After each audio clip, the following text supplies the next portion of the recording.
রাজ্য সরকারের শেষ বাজেট অধিবেশনে ঘাটাল মাস্টার প্ল্যান নিয়ে ইতিবাচক ঘোষণা এবং 500 কোটি টাকা বরাদ্দের পরের দিনেই ঘাটাল শহর জুড়ে পড়ল একাধিক পোস্টার। কোথাও লেখা বরাদ্দ হলো 500 কোটি, ভাইরা হবে কোটিপতি। কোথাও আবার লেখা হলো 26-এর আগেই ভোটের চমক। আর এই পোস্টারিংকে কেন্দ্র করেই ফের শুরু হলো রাজনৈতিক চর্চা। পোস্টারিং করতে দেখা গেল বিজেপির ঘাটাল শাখার কর্মী ও সদস্যদের।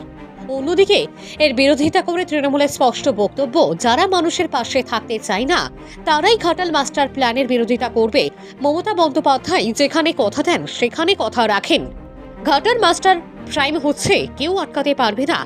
এই ঘোলা জলে অবশ্য মাছ ধরতে নেমেছে বাম শিবিরও। তাদের বক্তব্য, ঘাটাল মাস্টার প্ল্যানের প্রথম দাবি তোলে লাল শিবির। বর্তমান সরকার যদি সত্যিই এর বাস্তবায়ন করে তবে তা স্বাগতম, কিন্তু এক্ষেত্রে স্বচ্ছতা অবশ্যই প্রয়োজন। আমরা ঘাটাল বিজেপির পক্ষ থেকে আজকে কয়েকটি বিষয় নিয়ে আমরা আজ পোস্টারিং করলাম।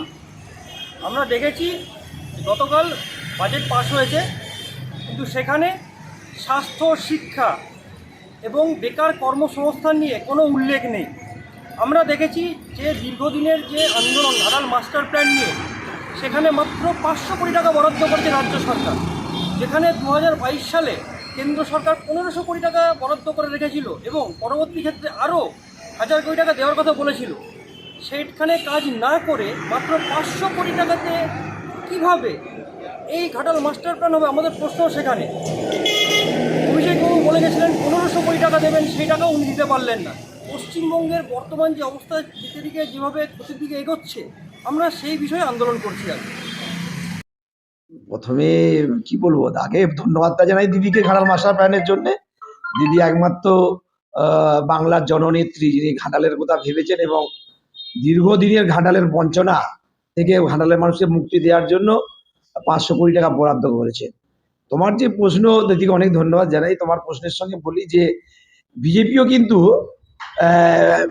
2022 যে সুকান্ত মজুমদারকে নিয়ে এসে বলেছিল যে আমরা ঘাটাল মাস্টার প্ল্যান করে দেবো।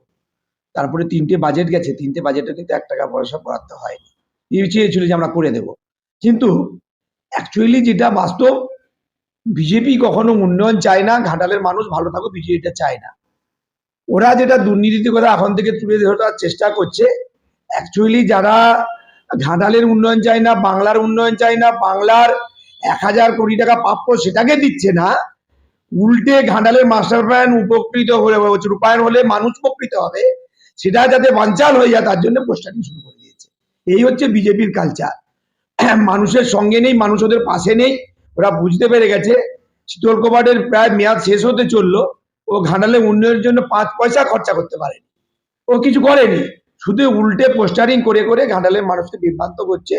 ঘাটালের জনদরদি মানুষ যারা সত্যি হচ্ছে মনে প্রাণে তৃণমূল কংগ্রেসকে ভালোবাসে, মমতা ব্যানার্জির উন্নয়নকে ভালোবাসে, তাদেরকে অ্যাকচুয়ালি এরকম ধরনের পোস্টারিং করে ছোট করছে। ঘাটাল বাসীকে পোস্টারিং করে, এই ধরনের পোস্টারিং করে ঘাটাল বন্যা কবলিত এলাকার মানুষকে খুব ছোট করলো।